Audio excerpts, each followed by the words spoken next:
we stand before this august assembly, where the moral will of the nation finds its collective voice to address the vital theme of upholding humanitarian norms and supporting humanitarian action in a time of crisis.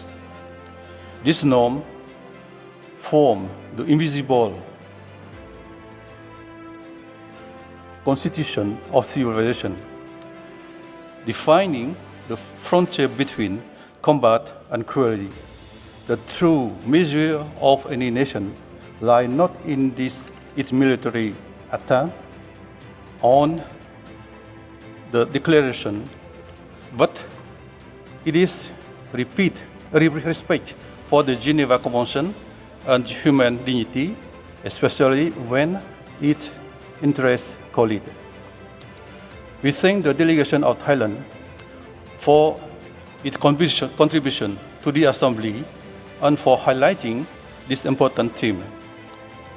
We wholeheartedly share the commitment to peace, reconciliation, and the faithful observance of the international law.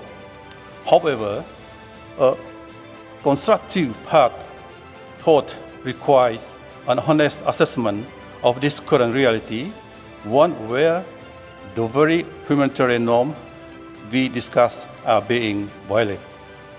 Cambodia is a nation that has suffered greatly in the past. Our people achieve peace and reconciliation only through immense sacrifice, and we cherish that peace as the cornerstone of our nation's development. We have no desire to be at odds with any country, least of all our close neighbor, Thailand, with whom we share history, culture, and the bond of ASEAN. Yet the truth compels us to respond. The border between our two nations is not undefined. It is clearly unsure in the binding international instrument. This includes the 1904 Franco-Siamese Convention, the 1907 Franco-Siamese Treaty, and the map annexed thereto, which together form the lawful basis for demarcation. The International Court of Justice (ICJ), in its landmark judgment of 1962 and 2013, has reaffirmed this instrument. This legal foundation is reinforced by the 2000 Memorandum of Understanding, which explicitly prohibits either side from undertaking any action that could alter conditions in the border area and establish the Joint Boundary Commission (GBC) as the sole technical mechanism for demarcation. Unfortunately, this conflict that arises stem from this disregard at this international recognized legal instrument and from attempt to impose unilateral will over mutual agreed mechanism. Only through the faithful observance of this instrument and this acceptance of international judicial authority that can true peace be secure. Honorable the President.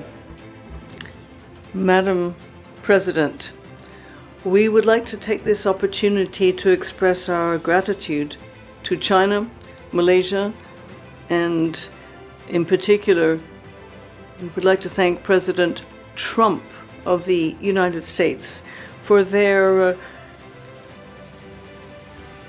major contributions to establishing a ceasefire between the two countries on July 28th. We would also like to thank them for the support they have shown in the course of negotiations in order to ensure lasting peace and stability along our shared border. Despite this step forward, peace along our long common border remains fragile. Cambodian villagers continue to suffer displacement, besiegement, and threats of expulsion. 18 Cambodian soldiers are still being illegally detained, this in violation of the Third Geneva Convention. There's another worrying factor. We're getting reports of psychological intimidation. For instance, the use of spooky, high-pitched noise being played at night in order to torment communities that are already living in fear. Such behavior is not an attack on buildings, on fortifications, but an affront to human dignity in violation of Article 33 of the Fourth Geneva Convention and Article 7 of the Covenant on Civil and Political Rights. At one and the same time, unilateral acts such as the imposition of domestic law on areas that are contested, or putting up a barbed wire within the sovereign territory of Cambodia. These are actions that actually undermine the Memorandum of Understanding of 2000 and the very basis that we need in order to ensure that we can make these agreements work. It is not the case that Cambodia is in any way turning a World Heritage Site into a military zone. Cambodia has defended the Priya Vihar temple not through weapons, as it is part of our heritage. We have respected the law, and shown restraint. It is the use of bombs that threaten stones and the spirit of this temple. Cambodia has acted rather and have shown respect for the ceasefire. We cooperate with the ICRC, UNESCO, and ASEAN, and we have shown evidence to the Geneva Convention Committee. We act according to principle and not propaganda, and we respect the law rather than being informed by our own ambitions. Cambodia does not defend any conquest. We defend acting with due conscience. Despite these difficulties, we are determined to extend a hand of friendship to Thailand. We feel that mutual respect and understanding can help us reach sustained and lasting peace. Thank you.